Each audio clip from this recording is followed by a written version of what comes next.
समझाती हूँ।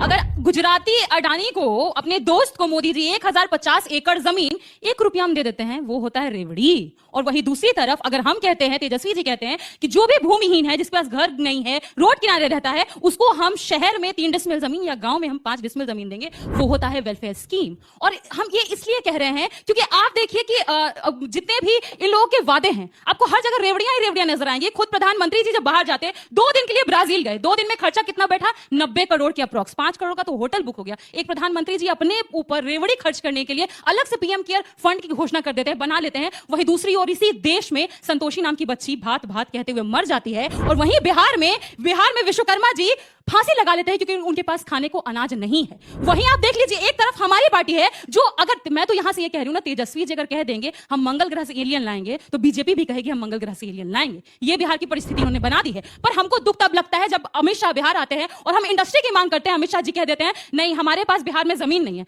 मतलब बिहारी हवा में रहता है, पानी में तैरता है। हम लोग इंसान नहीं है क्या? हम लोग मछली बन के पानी में तैरते हैं या फिर हवा में उड़ते हैं? क्योंकि इंडस्ट्री तो हमारे लिए बन नहीं सकता। इसलिए आज भी जब प्रधानमंत्री बिहार गए हैं, कह रहे हैं कि हम 1 GB डेटा दे रहे हैं बहुत कम में। प्रधानमंत्री जी हमको डेटा नहीं चाहिए, आटा चाहिए, इसके लिए रोटी रोजगार चाहिए। तो हम जो भी स्कीम लाएंगे वो वेलफेयर के लिए लाएंगे, चाहे युवाओं को सरकारी नौकरी देना हो या फिर जीविका दीदियों को स्थायी करना हो, या जिन संविदा वालों को आप लोगों ने तुरंत से फटाक से नौकरी से निकाल दिया, उनके नौकरी को स्थायी करना है। ये होता है वेलफेयर स्कीम। और आपको अगर मैं रेवड़ियों पे बताने चलूं तो सबसे बड़ा रेवड़ी खोर इस देश में कोई है तो वो सिर्फ और सिर्फ हमारे प्रधानमंत्री जी हैं और कोई नहीं है। तालियों के साथ बहुत बहुत अच्छे अपनी तरीके से उनका आक्रामक अंदाज